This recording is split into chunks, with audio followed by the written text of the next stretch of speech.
ಎಲ್ಲರಿಗೂ ನಮಸ್ಕಾರಗಳು. ನಾನು ಶ್ರೀಮತಿ ಮಂಜುಳಾ ರಾಮಡಿಗಿ, ಧಾರವಾಡದಿಂದ.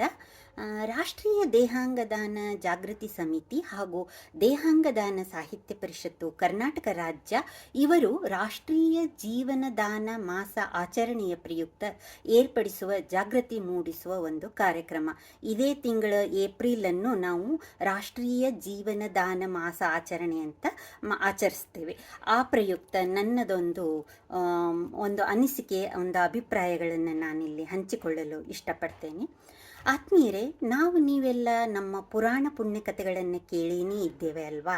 ಅದರಲ್ಲಿ ಬರುವಂಥ ಶಿಬಿ, ದದೀಚಿ, ಪುರೂರವ ಹಾಗೂ ಕರ್ಣ ಇವರ ಹೆಸರುಗಳನ್ನ ಎಲ್ಲ ನಾವು ಕೇಳೇ ಇದ್ದೇವಲ್ವಾ? ಇವರೆಲ್ಲರೂ ತಮ್ಮ ದಾನದಿಂದಲೇ ಅವರು ಇಂದಿಗೂ ಒಂದು ಪ್ರಸಿದ್ಧಿ ಪಡೆದಿದ್ದಾರೆ ಮತ್ತು ಜನಮಾನಸದಲ್ಲಿ ಇಂದಿಗೂ ಸಹ ಅವರು ಅಚ್ಚಳಿಯದೆ ನೆಲೆಯೂರಿದ್ದಾರೆ ಅಂತ ಹೇಳ್ಬೋದು.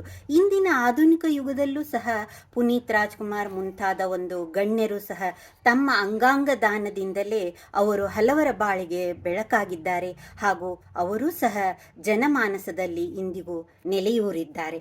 ಹಾಗಾದರೆ ಅಂಗಾಂಗ ದಾನ ಅಂದರೆ ಕೇವಲ ಒಂದು ವೈದ್ಯಕೀಯ ಪ್ರಕ್ರಿಯೆಯಷ್ಟೇ ಅಲ್ಲ, ಅದು ಮಾನವೀಯತೆಯ ಒಂದು ಉನ್ನತ ಶಿಖರ ಅಂತಲೇ ಹೇಳಬಹುದು. The best way to find yourself is to lose yourself in the service of others ಅಂತ ಮಹಾತ್ಮ ಗಾಂಧೀಜಿ ಹೇಳಿದ್ದಾರೆ. ನಮ್ಮ ಜೀವನದ ನಿಜವಾದ ಅರ್ಥ ಅಂದರೆ ಮತ್ತೊಬ್ಬರ ಬದುಕಿನಲ್ಲಿ ಬೆಳಕಾಗುವುದು. ಎಂಥ ಒಳ್ಳೆಯ ಒಂದು ಅದ್ಭುತವಾದ ಮಾತನ್ನು ಹೇಳಿದ್ದಾರೆ ನೋಡಿ. ನಮ್ಮ ದೇಶದಲ್ಲಿಂದು ಸಾವಿರಾರು ಜನರು ಅಂಗಾಂಗದ ನಿರೀಕ್ಷೆಯಲ್ಲಿ ಕಣ್ಣೀರಿಟ್ಟು ಕಾಯುತ್ತಿದ್ದಾರೆ. ಒಂದು ಹೃದಯಕ್ಕಾಗಿ, ಒಂದು ಕಣ್ಣಿಗಾಗಿ, ಒಂದು ಕಿಡ್ನಿಗಾಗಿ, ಒಂದು ಉಸಿರಿಗಾಗಿ. ನೋಡಿ, ಇಂಥ ಒಂದು ಸಂದರ್ಭದಲ್ಲಿ ನಮ್ಮ ಒಂದು ನಿರ್ಧಾರದಿಂದ, ನಮ್ಮ ಒಂದು ದಾನದಿಂದ ಒಂದು ಜೀವವನ್ನೇ ಉಳಿಸಬಹುದು.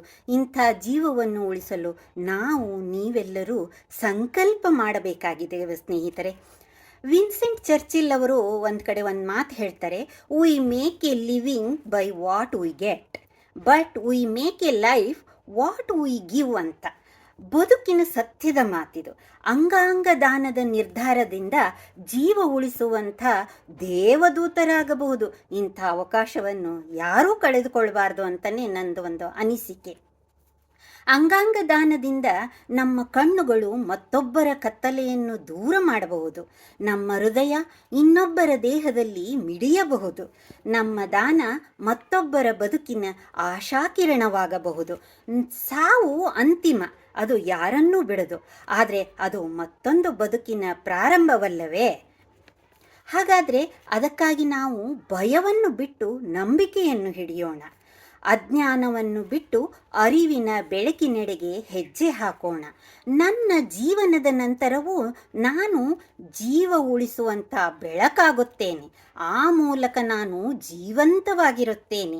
ಆತ್ಮೀಯರೇ, ನಮ್ಮ ಇಂಥ ಒಂದು ಮಹತ್ವದ ನಿರ್ಧಾರ, ಒಂದು ಸಹಿ, ಒಂದು ಸಂಕಲ್ಪ, ಒಂದು ದಾನ ಮತ್ತೊಬ್ಬರ ಒಂದು ಹೊಸ ಬದುಕಿನ ದಾರಿಯಾಗುತ್ತದೆ ಅಂದರೆ ಅಂಥ ಜೀವನವನ್ನು ನೀವು ಕೇವಲ ಬದುಕಿ ಬಿಡಬೇಡ್ರಿ.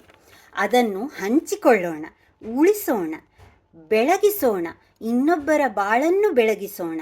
ಬನ್ನಿ, ನೀವು ಸೇರಿ ಅಂಥದ್ದೊಂದು ಮಹತ್ವದ ಸಂಕಲ್ಪ ಮಾಡಿ ಜೀವ ಉಳಿಸೋಣ ಅಂತ ಹೇಳ್ತಾ ಎಲ್ಲರಿಗೂ ನನ್ನ ಧನ್ಯವಾದಗಳನ್ನು ತಿಳಿಸ್ತೇನೆ. ವೇದಿಕೆ ಅವಕಾಶ ನೀಡಿದ್ದಕ್ಕಾಗಿ ಧನ್ಯವಾದಗಳು.